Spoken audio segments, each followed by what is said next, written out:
ഹരി ഓം. എല്ലാവർക്കും എൻ്റെ വിനീത നമസ്കാരം. ഭഗവത്ഗീതയിലൂടെ ജീവിത വിജയം. ഇവിടെ വിജയിക്കുക എന്നാൽ നമ്മുടെ ദിവസവും ഉള്ള ജീവിതത്തെ ആസ്വദിച്ച് സംതൃപ്തരായിട്ട്, കൃതാർത്ഥരായിട്ട്, ധന്യരായിട്ട് നമ്മുടെ ജീവിതം മുന്നോട്ട് നയിക്കലാണ്.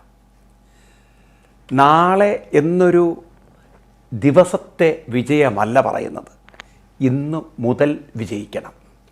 അപ്പം നമ്മുടെ ഓരോ പ്രവർത്തനത്തിലും, ഓരോ നമ്മുടെ ഇടപഴകലിലും നാം വിജയിക്കണം. അപ്പം നമ്മളെ സംബന്ധിച്ച് വിജയം എന്ന വാക്ക് വളരെയധികം സങ്കുചിതമായിട്ടാണ് നമ്മൾ മനസ്സിലാക്കിയത്. സ്കൂളിൽ പരീക്ഷ പാസ്സാവുക, അതാണ് വിജയം. അല്ലെങ്കിൽ ഒരു എൻട്രൻസ് പരീക്ഷ പാസ്സാവുക, അല്ലെങ്കിൽ ഒരു ടെസ്റ്റ് പാസ്സാവുക, ഇതൊക്കെയാണ് നമ്മൾ വിജയമായി കണ്ടത്. പക്ഷേ നമ്മൾ ഓരോരുത്തരോടും ഇടപഴകുന്ന സമയത്ത് അതിലൊരു വിജയമുണ്ട്. നമ്മളൊരു പ്രവൃത്തി ചെയ്യുന്നതിൽ അതിലൊരു വിജയമുണ്ട്. നമ്മുടെ ജീവിതത്തിൽ നമ്മളൊരു പ്രശ്നത്തെ അഭിമുഖീകരിക്കുന്നതിൽ ഒരു വിജയമുണ്ട്. ഇങ്ങനെ ഓരോ സന്ദർഭത്തിലും നമ്മുടെ ഇടപഴകൽ അതിലൂടെ നമുക്ക് വിജയിച്ചെടുക്കണമെങ്കിൽ നമ്മുടെ അങ്ങനെ വിജയിക്കാനുള്ള കഴിവിനെ, അറിവിനെ നാം ഡെവലപ്പ് ചെയ്തിരിക്കണം. കാരണം നമുക്കറിയണം എന്താണ് വിജയം. നമ്മളെ ആരും പഠിപ്പിച്ചിട്ടില്ല എന്താണ് വിജയം. നമ്മൾ നമ്മുടെ സ്വഭാവത്തിനനുസരിച്ച് ആളുകളോട് ഇടപെടും. എന്താണ് ഈ സ്വഭാവം? കഴിഞ്ഞ ക്ലാസ്സിൽ ഞാൻ നിങ്ങളോട് പറഞ്ഞു, മനുഷ്യൻ്റെ മനസ്സ് 2 തലങ്ങളാണ്, ഉപബോധ മനസ്സും ബോധ മനസ്സും. അതിൽ ഉപബോധ മനസ്സിലാണ് നമ്മുടെ ഉള്ളിലുള്ള സകല സ്വഭാവ വിശേഷങ്ങളും ഇരിക്കുന്നത്. അപ്പോൾ പലരും നിങ്ങൾ കണ്ടില്ലേ, കുട്ടിക്കാലത്ത് വളരെ റിസർവ്ഡായിട്ടുള്ള കുട്ടികൾ, ആരോടും ഇടപഴകില്ല. അതുപോലെ തന്നെ ചില വാശികൾ, ധാർഷ്ട്യം, അഹങ്കാരം, ഇതൊക്കെ ഉപബോധ മനസ്സാണ്. അപ്പം ചിലരെ അവരുടെ ഉപബോധ മനസ്സ് വളരെ സ്വാധീനിക്കും. നമ്മൾ വിചാരിക്കുക അവർ ശ്രേഷ്ഠന്മാരാണ്. അവരുടെ ബോധ മനസ്സിൽ അവർക്ക് കുറ്റബോധമുണ്ട്. അതുകൊണ്ടാണ് അങ്ങനെയൊക്കെ ജീവിക്കുന്ന ആളുകൾക്ക് ജീവിതത്തിൽ നിരാശ, വെറുപ്പ്, സങ്കടം, അവർക്ക് ജീവിച്ചു എന്നുള്ളൊരു സുഖം തോന്നുന്നില്ല. കാരണം അവരെ സംബന്ധിച്ച് അവർ ആഗ്രഹിക്കുന്ന രീതിയിൽ ജീവിതം വരാത്തത് കൊണ്ടുള്ള പ്രതിഷേധവും അങ്ങനെയുള്ള ഒരു അസ്വസ്ഥത നിങ്ങൾക്ക് കാണാം. കാരണം അവരാഗ്രഹിച്ചതല്ല അവർക്ക് കിട്ടുന്നത്. സത്യത്തിൽ നമ്മൾ പഠിക്കേണ്ടത് അത് തന്നെയാണ്. അപ്പം ഇവിടെ ബോധ മനസ്സിനെ നമ്മൾ ഉണർത്തുകയാണെങ്കിൽ, അതൊക്കെയാണല്ലോ ഗീത പഠിപ്പിച്ചിരുന്നത്, എങ്ങനെ ഉണർത്താം എന്നുള്ളത്. അപ്പം ബോധപൂർവം നമ്മൾ ഓരോ കാര്യത്തിലും ഇടപഴകുമ്പോൾ, ഓരോരുത്തരോടും ഇടപഴകുന്ന കാര്യത്തിൽ ബോധപൂർവം നമ്മൾ ഇടപഴകുമ്പോൾ, ഓരോ കാര്യങ്ങൾ ചെയ്യുമ്പോഴും ബോധപൂർവം നമ്മൾ ചെയ്യുമ്പോൾ അതിലുള്ള സുഖവും ആസ്വാദനവും സന്തോഷവും സംതൃപ്തിയും നമുക്ക് കിട്ടുമ്പോൾ അവിടെയാണ് നമ്മുടെ വിജയം. കാരണം ഈ നിമിഷം ഞാൻ 100% സംതൃപ്തിയോടുകൂടി ജീവിച്ചു എന്ന വിജയം. നാളെ എനിക്ക് വിജയമുണ്ടോ ഇല്ലയോ എന്നുള്ള അറിയില്ല.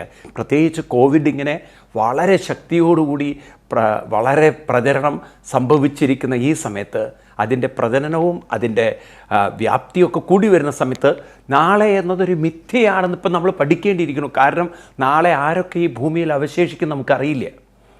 ആരോ പറഞ്ഞു എൻ്റെ അടുത്ത്, സ്വാമി ഇത് കലിയുടെ വൈഭവം കൊണ്ടാണോ ഇങ്ങനെ കോവിഡ് വന്ന ആളുകൾ ശ്വാസം മുട്ടി മരിക്കണതെന്ന്. അപ്പം ചോദിച്ചു, അതെന്താ അങ്ങനെ പറഞ്ഞത്? ഇല്ല, അവരുടെ അമ്മ പറഞ്ഞത്രേ, കലി ഇപ്പം മുട്ടുകുത്തി നിൽക്കുകയാണ്, അതുകൊണ്ടാണ് ആളുകൾക്ക് ശ്വാസം മുട്ടുന്നത്. ഈ കലി കാലിൽ നിൽക്കാൻ തുടങ്ങിക്കഴിഞ്ഞാൽ ആളുകൾ ശരിക്കും ചാവും അത്രേ. ഞാൻ പറഞ്ഞു, ഞാൻ കണ്ടിട്ടില്ല, കലി മുട്ടുകുത്തിയിട്ടാണോ ശീർഷാസനത്തിലാണോ നിൽക്കുന്നത്, നിങ്ങളുടെ അമ്മയോട് എന്നെ ചോദിക്കണം. അവരാരെയും ഉദ്ദേശിച്ച് എനിക്കറിയില്ല. ഒരു പക്ഷേ അവരവരുടെ മക്കളെ ഉദ്ദേശിച്ചിട്ടാണോ അറിയില്ല. കാരണം മിക്കവാറും മക്കൾ കാരണമാണല്ലോ അമ്മമാർ മുട്ടുകുത്തുക. അപ്പം അതുകൊണ്ട് ഇവിടെ നമ്മൾ എന്തൊക്കെ കഥകൾ കേട്ടാലും ശരി, ഒരു കാര്യം വാസ്തവം നമ്മൾ അംഗീകരിക്കണം. ഇന്ന് ഈ നിമിഷം ഇവിടെ നമ്മൾ കൃതാർത്ഥരായാൽ അതൊരു വിജയമല്ലേ? അപ്പം അങ്ങനെ നമുക്ക് ജീവിതത്തിൽ ഓരോ നിമിഷവും വിജയിക്കാൻ എങ്ങനെ സാധിക്കും? അതിനാണ് ഭഗവാൻ കൃഷ്ണൻ വഴികൾ പറഞ്ഞിരുന്നത്. അപ്പം അതുകൊണ്ട് ജീവിതം നമുക്ക് ശരിക്കും സന്തോഷപൂർവ്വം ആസ്വദിച്ചുകൊണ്ട് ജീവിക്കണമെങ്കിൽ അതിനുള്ള വഴി എന്താണ്? 9ാമത്തെ ശ്ലോകത്തിൽ 3ാം അധ്യായത്തിൽ കൃഷ്ണൻ പറഞ്ഞു. ആ ശ്ലോകം ഒന്നുകൂടി ചൊല്ലാം. യജ്ഞാർത്ഥാത് കർമ്മണോന്യത്ര ലോകോയം കർമ്മബന്ധന തദർത്ഥം കർമ്മ കൗന്തേയ മുക്തസംഗസമാചര. യജ്ഞാത്താർ കർമ്മം കുരു, അന്യത്ര കർമ്മം, യജ്ഞഭാവന അല്ലാത്ത കർമ്മങ്ങൾ ലോകബന്ധന, അത് ലോകബന്ധനമുണ്ടാക്കും. എന്നാൽ യജ്ഞാർത്ഥം കുരു കർമ്മ, യജ്ഞാർത്ഥമായി ചെയ്യുന്ന കർമ്മങ്ങൾ മുക്തസംഘ, നമ്മളെ മുക്തസംഘന്മാരാക്കും. അപ്പോൾ ഇവിടെ യജ്ഞഭാവനയോട് കൂടാത്ത കർമ്മം ബന്ധനവും, യജ്ഞഭാവനയോട് കൂടിയ കർമ്മം നമുക്ക് മുക്തിയും തരുന്നു. അപ്പോൾ എന്തിൽ നിന്നൊക്കെയാണ് നമുക്ക് മുക്തി വേണ്ടത്? എപ്പോഴും ഓർക്കുക, മുക്തി വേണ്ടത് ഉപബോധ മനസ്സിൽ നിന്നാണ്. എന്താണ് ഉപബോധ മനസ്സ്? നമ്മളെ താഴോട്ട് വലിക്കുന്ന, നമ്മളെ സങ്കുചിതരാക്കുന്ന, നമ്മളെ അസ്വസ്ഥരാക്കുന്ന, പിരിമുറുക്കമുണ്ടാക്കുന്ന, ടെൻഷൻ ഉണ്ടാക്കുന്ന, സ്ട്രെസ് ഉണ്ടാക്കുന്ന കുറേ ദുർബല ചിന്തകളാണ് ഉപബോധ മനസ്സ്. അതിൻ്റെ പിടിയിൽ നിന്നാണ് മുക്തസംഘ, ആ സംഘത്തിൽ നിന്നാണ്, ആ കൂട്ടിൽ നിന്നാണ് മുക്ത് പുറത്ത് കിടക്കേണ്ടത്. സമാചര, ആചര, സമചിത്തത്തോടുകൂടി നമുക്ക് മുന്നോട്ട് പോകേണ്ടത്. അപ്പോൾ അവിടെയാണ് വിജയം. അപ്പം ദുർബലതയിൽ നിന്ന് ധീരതയിലേക്ക് നമ്മൾ വിജയിക്കണം. അപ്പം അതിനെന്താ വേണ്ടത്? യജ്ഞഭാവനയോടുകൂടി കർമ്മം ചെയ്യണം. അല്ലാത്ത കർമ്മങ്ങൾ കർമ്മബന്ധനമുണ്ടാക്കുന്നു പറഞ്ഞാൽ ഈ സങ്കുചിതത്തിൽ തന്നെ ആലസ്യം, അസ്വസ്ഥത, അവശത, ആവലാദികൾ, ഇങ്ങനെ എല്ലാ സകല ആയിലും കുരുങ്ങിപ്പോ നിങ്ങൾ. അപ്പോൾ നിങ്ങളുടെ ജീവിതം അങ്ങനെയൊക്കെ മതി. അതായത് എനിക്കിങ്ങനെയൊക്കെ ജീവിച്ചാൽ മതി, ഈ സുഖമൊക്കെ മതി, വൈകുന്നേരം വരെ അലസമായി ജോലിയും ചെയ്ത് കള്ളു കുടിച്ചിട്ട് കിട്ടുന്നൊരു സുഖം മതിയെങ്കിൽ സുഖം മതി. മനസ്സിലായില്ലേ? അങ്ങനെയാണ് നിങ്ങൾ കാണുന്നെങ്കിൽ നിങ്ങളുടെ ജീവിതം അവിടെ എത്തുള്ളൂ. നമ്മുടെ കേരളത്തിലൊക്കെ പറ്റിയത് ഈ ഒരു തകർച്ചയാണ്. അതായത് കുട്ടികളെ ചെറുപ്പത്തിൽ തന്നെ എത്ര തെറ്റായിട്ടാണ് നമ്മൾ പഠിപ്പിക്കുന്നത് നോക്കൂ.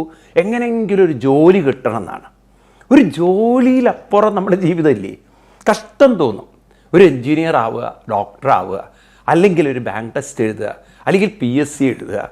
എനിക്ക് അത്ഭുതം തോന്നുന്നു. എല്ലാവർക്കും ജോലിക്കാരായ മതി. ഒന്ന് നമ്മുടെ കുട്ടികളെ മാറ്റി ചിന്തിക്കൂ. ജോലി കൊടുക്കാൻ കഴിവുള്ളവരാക്കി മാറ്റുന്ന, സംരംഭകരാക്കാൻ സാധിക്കുന്ന, ഉത്പാദകരാക്കാൻ സാധിക്കുന്ന, എല്ലാം മാനുഫാക്ചർ ചെയ്യാൻ സാധിക്കുന്ന ഒരു മനസ്സ് കുട്ടികൾക്ക് വാർത്തെടുക്കാൻ നമുക്ക് പറ്റുന്നില്ല. Why? Education is not developing into that stage. നമ്മുടെ വിദ്യാഭ്യാസം വളരുന്നില്ല. അച്ഛനമ്മമാർ ചെറുപ്പത്തിൽ തന്നെ കുട്ടികൾക്ക് പറഞ്ഞു കൊടുക്കുന്നത് എങ്ങനെയെങ്കിലും ഒരു ജോലി കിട്ടിയാൽ നീ നന്നാവുന്നതാണ്, എങ്ങനെയെങ്കിലും ഒരു ജോലി സംഘടിപ്പിക്കുക. കാരണം അച്ഛനും അങ്ങനെയാണ്, അമ്മയാണ് ആ രീതിയിലാണ്. അപ്പോൾ ഏതെങ്കിലും ഒരു ജോലി, ഒരു ടീച്ചറാവുക, B.Edന് പോവുക, അല്ലെങ്കിൽ അടുത്തത് വല്ല ബാങ്ക് ടെസ്റ്റോ, അങ്ങനെയുള്ള കുറേ കോച്ചിങ് സാധനങ്ങൾ. നിങ്ങൾ നോക്കൂ, കേരളത്തിൽ അങ്ങ് കാസർഗോഡ് മുതൽ കണ്ണൂർ വരെ പോയാൽ നിങ്ങൾക്ക് കാണാൻ സാധിക്കുന്ന കുറേ ഹോസ്പിറ്റലുകളും കുറേ ട്യൂഷൻ സെൻ്ററുകളും, കുറേ നിങ്ങൾക്ക് എൻട്രൻസ് കോച്ചിങ് സെൻറ്ററുകൾ കാണാം, പിന്നെ കുറേ ബാങ്ക് കോച്ചിങ് സെൻറ്ററുകൾ കാണാം, PSC കോച്ചിങ് സെൻറ്ററുകൾ കാണാം. അത് കഴിഞ്ഞാൽ നിങ്ങൾക്ക് കാണാം IAS കോച്ചിങ് സെൻറ്റർ. മോളത്തിലൊക്കെ എംപ്ലോയീസിനെ സൃഷ്ടിക്കുകയാണ്. ഇവർക്ക് എല്ലാവർക്കും എംപ്ലോയീസ് ആയാൽ മതി, ജോലിക്കാരായാൽ മതി. എന്നാൽ ഇവിടെ എങ്ങനെ നമുക്ക് സംരംഭകരാവാം, എങ്ങനെ നമുക്ക് മാനുഫാക്ചേഴ്സ് ആവാം? കേരളത്തിൽ എന്താ? സാധനങ്ങളില്ലാത്തതുകൊണ്ടാണ്. നാണക്കേട് തോന്നും കേരളത്തെ കാണുമ്പോൾ, ലജ്ജ തോന്നും. ഞാൻ പല വിദേശ രാജ്യങ്ങളിലൊക്കെ യാത്ര ചെയ്യുന്ന ഒരു വ്യക്തി നിലയ്ക്കാണ് ഞാൻ പറയണത്. കാരണം എന്നെ സംബന്ധിച്ച് ഞാൻ പലതും ഒബ്സർവ് ചെയ്യാറുണ്ട്. നിങ്ങൾക്കറിയോ, ഇന്ന് ഒരു പ്രകൃതിയോടുള്ള സ്നേഹവും പ്രകൃതിപരമായ കാര്യങ്ങളൊക്കെ ഉപയോഗിക്കാനുള്ള ഒരു ഇതൊക്കെ കൂടി വരികയാണ്. പ്രത്യേകിച്ച് ഇന്ന് സൗന്ദര്യ ലോകത്തിലേക്ക് നമ്മൾ നോക്കുകയാണെങ്കിൽ നിങ്ങൾക്ക് കാണാം, ഇപ്പോഴൊക്കെ നാച്ചുറൽ ബ്യൂട്ടിയിലേക്കാണ് ലോകം പോയിക്കൊണ്ടിരിക്കുന്നത്. പണ്ടൊക്കെ ധാരാളം കെമിക്കലൊക്കെ ഉപയോഗിച്ച ആളുകൾക്ക് സ്കിൻ അലർജി, സ്കിൻ പ്രോബ്ലം ഒക്കെ വന്നിരുന്നു. ഇപ്പം എല്ലാം പ്രകൃതി. എവിടെ നോക്കിയാലും നിങ്ങൾക്ക് 100% നാച്ചുറൽ. പെണ്ണുങ്ങളുടെയൊക്കെ ബ്യൂട്ടി പാർലറിലൊക്കെ നിങ്ങൾക്ക് കാണാം 100% നാച്ചുറലാണ്. അപ്പോൾ അവരുപയോഗിക്കുന്ന ക്രീമുകളൊക്കെ നാച്ചുറലാണ്. ഇപ്പോൾ നിങ്ങൾക്ക് അത്ഭുതം തോന്നും, ഈ കേരളത്തിൽ ഇത്രയും തെങ്ങും സൗകര്യങ്ങളൊക്കെ ഉണ്ടായിട്ടും നിങ്ങൾക്കറിയോ, അമേരിക്കൻ വിപണിയിൽ ഏറ്റവും കൂടുതൽ സൗന്ദര്യത്തിൻ്റെ ഈ ക്രീമുകൾ തേങ്ങയിൽ നിന്ന്, ഇളനീരിൽ നിന്ന് ക്രീമുകൾ വരുന്നുണ്ട്.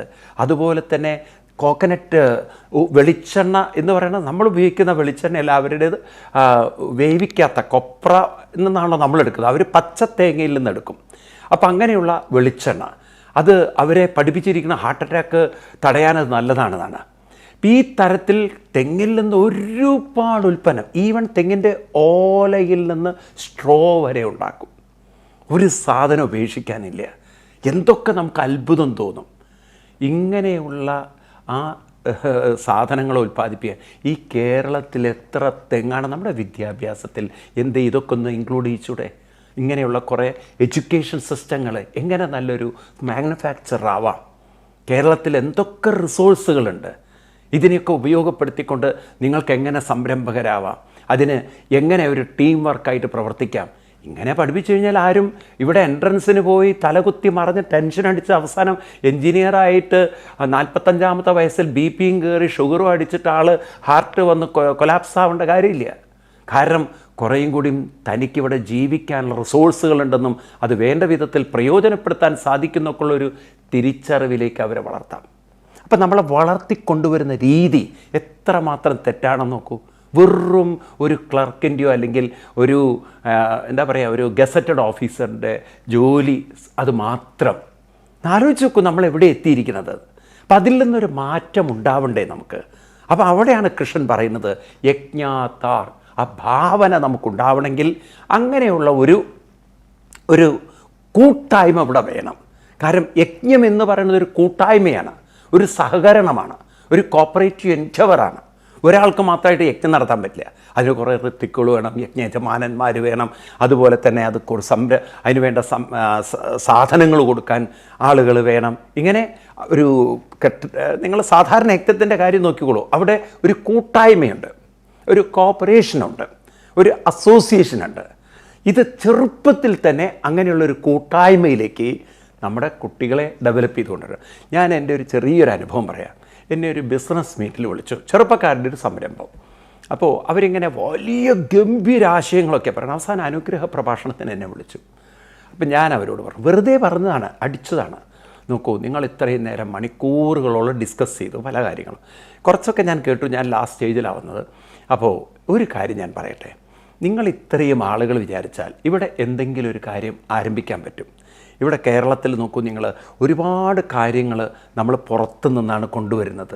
ഇപ്പോഴും നമുക്ക് പല സംസ്ഥാനങ്ങളെ ആശ്രയിക്കേണ്ടതുണ്ട്.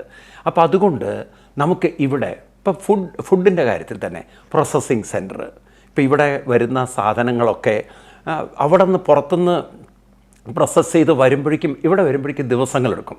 അപ്പോൾ അതിന് സ്റ്റോറിങ് കപ്പാസിറ്റി കുറവാണ്. അതുകൊണ്ട് നമുക്ക് അങ്ങനെയുള്ള അല്ലെങ്കിൽ ഏതെങ്കിലും തരത്തിലുള്ള കാര്യങ്ങൾ ഞാൻ ഒരു കാര്യം ചെയ്യാം.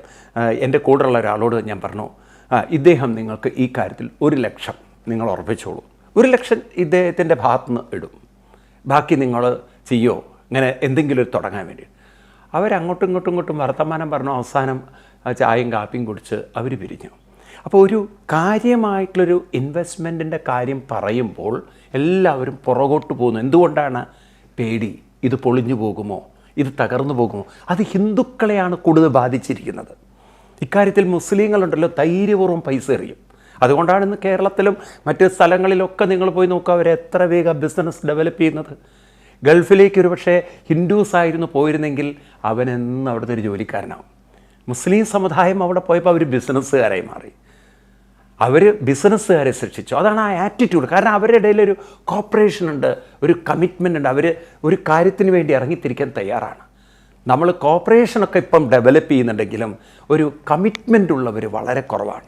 ഇനി ഉണ്ടെങ്കിൽ തന്നെ എവിടെയോ അതിൻ്റെ വിഷൻ ശരിയല്ലാതെ പോകും, അല്ലെങ്കിൽ അതിൻ്റെ മാനേജ്മെൻറ്റ് ശരിയല്ലാതെ പോകും. അതെല്ലാം പൊളിഞ്ഞ് പാപ്പറായിട്ട് കയ്യിൽ കൊടുക്കുകയും ചെയ്യും.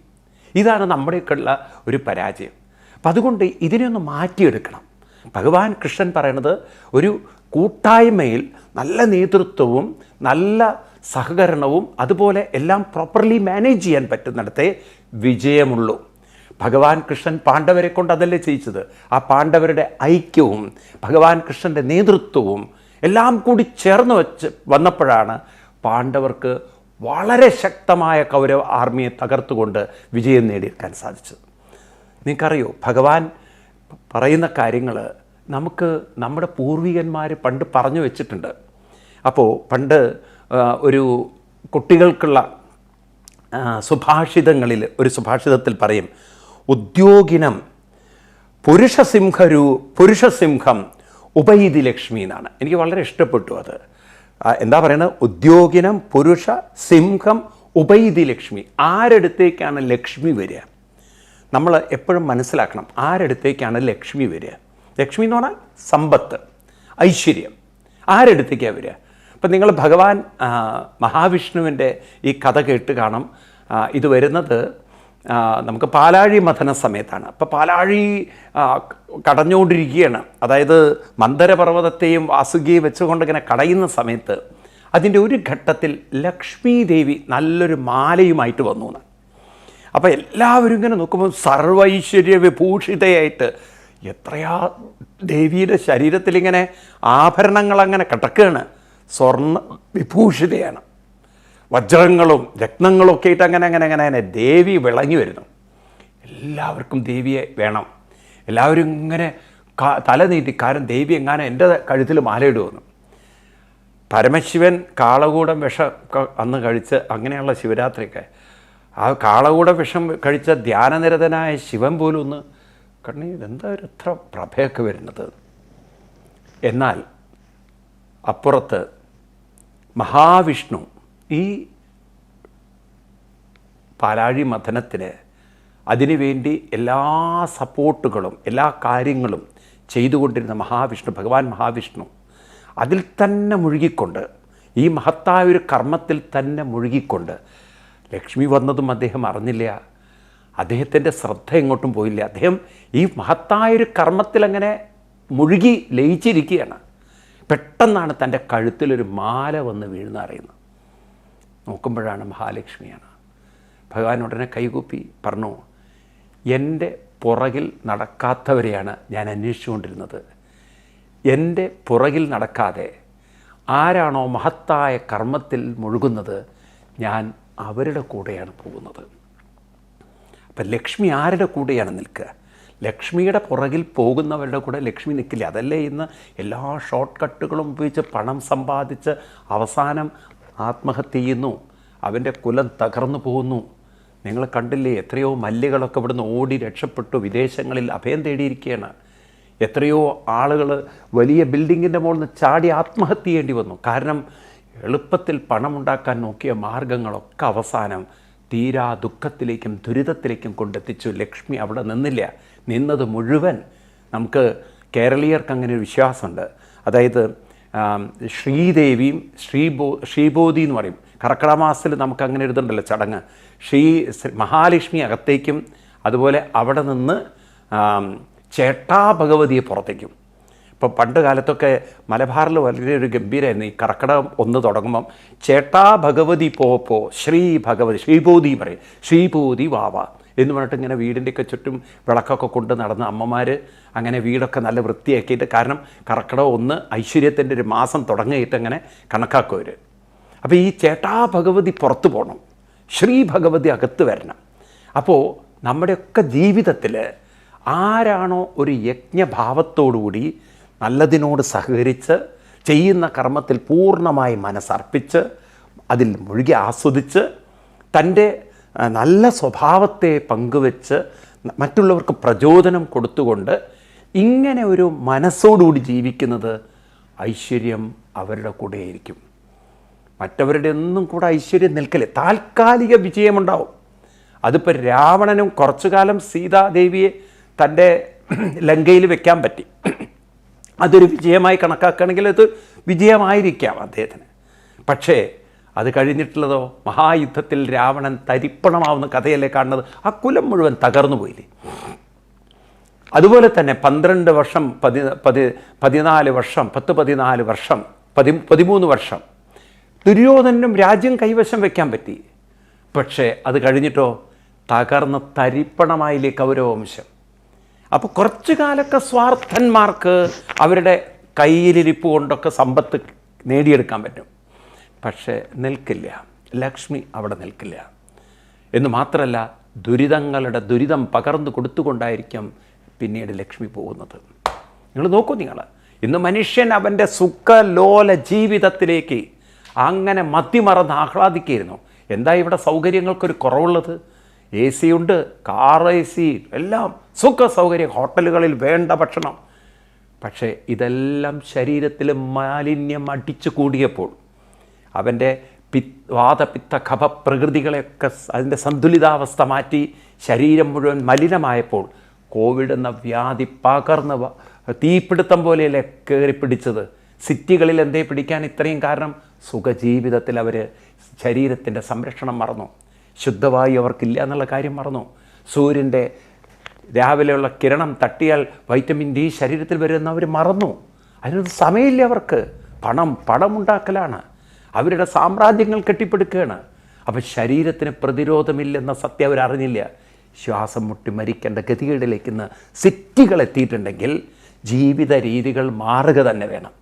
കോവിഡിനെ കുറ്റം പറഞ്ഞതുകൊണ്ടോ ഗവൺമെൻറ്റുകളെ കുറ്റം പറഞ്ഞുകൊണ്ടോ പ്രശ്നത്തിന് പരിഹാരമില്ല. അടുത്ത തലമുറയെങ്കിലും ഇതിനേക്കാളും വലിയ വ്യാധിയിൽ നിന്ന് നമുക്ക് രക്ഷിക്കണമെങ്കിൽ ജീവിത രീതികളിൽ മാറ്റം വരണം. കാലത്തെണീക്കണം, ദൂരെയുള്ള ക്ഷേത്രങ്ങളിൽ പോകണം, നല്ല ശുദ്ധമായ ഓക്സിജൻ ശ്വസിക്കണം, കഴിക്കുന്ന ആഹാരം തൻ്റെ വാതപിത്ത പ്രകൃതികളെ മാറ്റുന്നുണ്ടോ എന്ന് അറിയണം.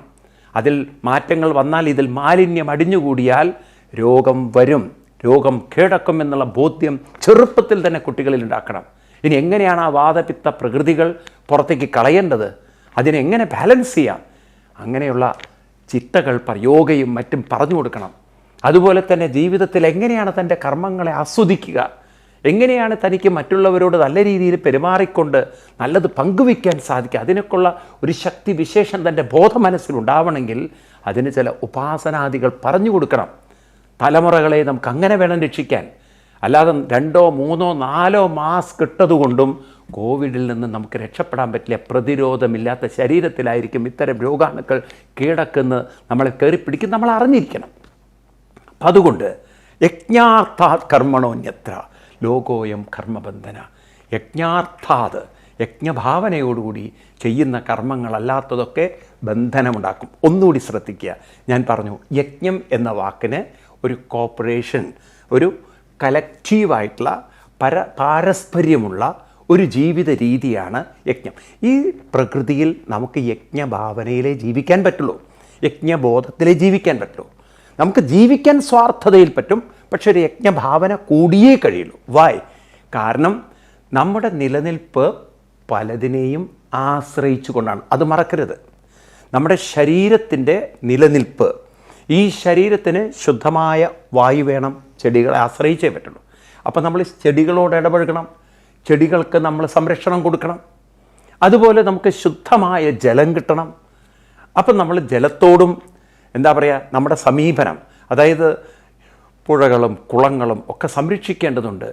അതുപോലെ നമ്മൾ കുടിക്കുന്ന വെള്ളം അത് വളരെ ശുദ്ധമായ വെള്ളമാണെന്ന് ഉറപ്പുവരുത്തേണ്ടതുണ്ട്. പിന്നെ സൂര്യകിരണം അത് കൊള്ളേണ്ടതുണ്ട്, ഇടയ്ക്ക് നിലാവ് കൊള്ളേണ്ടതുണ്ട്. ഇങ്ങനെ നമ്മൾ പ്രകൃതിയെ നമ്മൾ വേണ്ട വിധത്തിൽ നമ്മുടെ ആരോഗ്യവുമായി ബന്ധപ്പെടുത്തിക്കൊണ്ട് നാം പ്രയോജനപ്പെടുത്തുകയാണെങ്കിൽ, പ്രകൃതിയെ നമ്മൾ നിലനിർത്തുകയാണെങ്കിൽ ഒരു യജ്ഞമായി. അതായത് പ്രകൃതിയെ സംരക്ഷിച്ചുകൊണ്ട്, ഈ ശ്ലോകം ഡീറ്റെയിൽ ആയിട്ട് നമുക്ക് പിന്നീട് കാണാം, അവിടെ ഒരു ശ്ലോകം വരുന്നുണ്ട്. ഏതായാലും ആ സമയത്ത് ഞാൻ ഡീറ്റെയിൽ ആയിട്ട് പറയാം. എന്നാലും ഓർമ്മിപ്പിക്കുകയാണ്, പ്രകൃതി സംരക്ഷിക്കപ്പെട്ടാൽ മാത്രമേ നമുക്കിവിടെ സുരക്ഷിതമായി ആരോഗ്യമായി നിലനിൽക്കാൻ പറ്റുള്ളൂ. ഇത് ശരീരത്തിൻ്റെ കാര്യം. ഇനി മനസ്സിൻ്റെ കാര്യമാണെങ്കിലോ, മനസ്സിന് സ്നേഹം വേണം. അപ്പം നമ്മൾ മറ്റുള്ളവരോട് നല്ല രീതിയിൽ ഇടപഴകാൻ പഠിക്കണം. അതൊരു യജ്ഞമാണ്.